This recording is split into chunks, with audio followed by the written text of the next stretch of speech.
আসসালামু আলাইকুম ওরহমতুল্লাহি ওবরাকাতুহ। আলহামদুলিল্লাহ ওসসালাতু ওয়াসসালামু আলা রাসূলিল্লাহ, আম্মা বাদ। এক ভাই একটি পোস্টে বিশেষ করে প্রশ্ন করেছেন। প্রশ্নটি প্রয়োজনীয়। অনেক সময় প্রশ্নের ফলে অন্যেরও উপকার হয়। তার মধ্যে এই প্রশ্নটিও ভালো প্রশ্ন ছিল। তিনি বলছেন যে, শেখ, পিতামাতার অবাধ্য হওয়া এটা কবিরা গুনাহ বা বড় গুনাহ, এটা তো ঠিক আছে, কিন্তু পিতামাতার অবাধ্য বলতে কি বোঝায়? পিতামাতার অবাধ্য হওয়া বলতে কি বোঝায়? যেহেতু ইসলামের বা শরীয়তের কোনো শব্দের একটি অনুবাদ বাংলাতে যখন করা হয়েছে তখন অবাধ্য বলা হয়েছে। এখন অবাধ্য বলতে কি বুঝে? খুব ভালো কথা। পিতামাতার অবাধ্য বলতে বোঝায় এমন কথা বা কাজ বা এমন আচরণ যার দ্বারা পিতামাতা কষ্ট পায়, তাকেই পিতামাতার অবাধ্য হওয়া বোঝায়। এমন প্রত্যেক কাজ বা কথা বা আচরণ যা দ্বারা পিতামাতার কষ্ট হয়, তারা অসন্তুষ্ট হয়, তাকে কিন্তু অবাধ্য হওয়া বলে।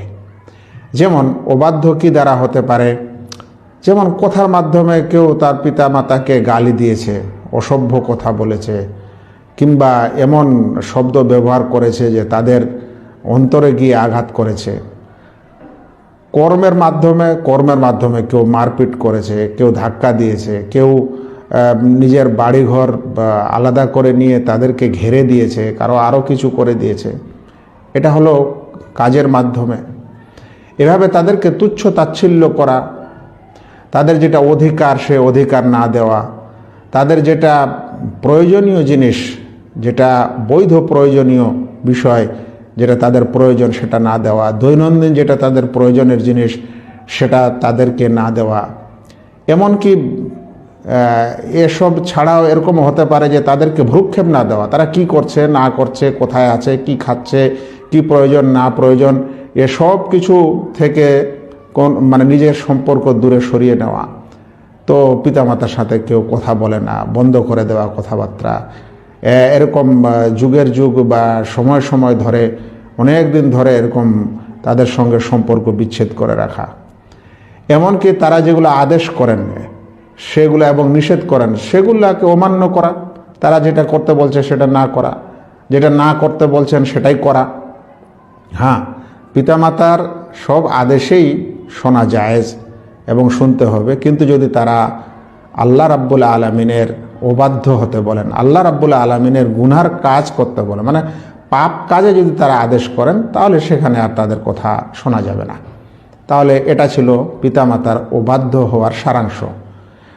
আল্লাহ রাব্বুল আলামিন খুব স্পষ্ট ভাষায় বলেছেন, ওয়াকাযা রাব্বুকা আল্লা তা'বুদু ইল্লা ইয়্যাহ, তোমাদের রব এটা ফয়সালা করে দিয়েছেন যে তোমরা আল্লাহ ছাড়া কারো ইবাদত করো না, এবং ওয়াবিল ওয়ালিদাইনি ইহসানা, এবং পিতা মাতার প্রতি সদ্ব্যবহার করো, ভালো ব্যবহার করো, ইহসান করো।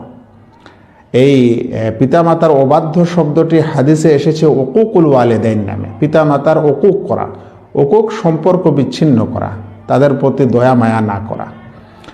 পিতামাতার প্রতি এরকম খারাপ আচরণ করলে এর শাস্তি আখেরাতে গুনাহে কাবিরা যেটা শাস্তি সেটা তো আছেই, কিন্তু দুনিয়াতেও এর শাস্তি এই তাড়াতাড়ি পৃথিবীতে তাকেও দিয়ে দেওয়া হয়। দুনিয়াতেও তার শাস্তি হয়। তার মধ্যে ধরেন যে অন্তরে শান্তি না থাকা, পিতামাতার সাথে সব ঝড় ঝামেলা করে রাখছে, অবাধ্য, তাই অন্তরে কোনো শান্তি নেই। কিংবা দেখা গেল আল্লাহ তাআলা তাকে এমন সন্তান দিয়েছে যে সন্তানেরা তার সাথে ওইরকমই আচরণ করছে যেরকম সে তার পিতামাতার সাথে করেছিল। এভাবে রুজি রোজগারে বরকত না হওয়া, সময় ইত্যাদিতে বরকত না হওয়া, কোনো কাজ করবে সেই কাজে লাভবান না হওয়া, আখেরাতে যেটা আছে সেটা তো আছে। প্রিয় নবী সাল্লাল্লাহু আলাইহি সাল্লাম একবার বললেন যে, আলা উনাব্বিউকুম বিআকবারিল কাবায়ের, তোমাদেরকে কি আমি সবচেয়ে বড় গুনার কথা বলে দেব না? তিনবার এই কথাটি বললেন। তারপর সাহাবারা বললাম, হ্যাঁ বলেন আল্লাহ রাসূল সাল্লাল্লাহু আলাইহি ওয়াসাল্লাম। তখন আল্লাহ রাসূল বললেন যে সবচেয়ে বড় গুনাহ হচ্ছে আশশিরকু বিল্লাহ, আল্লাহ তাআলার সাথে শরীক করা, অংশ করা। তারপরে বলছেন ওয়া উকুকুল ওয়ালিদাইন, এবং পিতামাতার অবাধ্য হওয়া।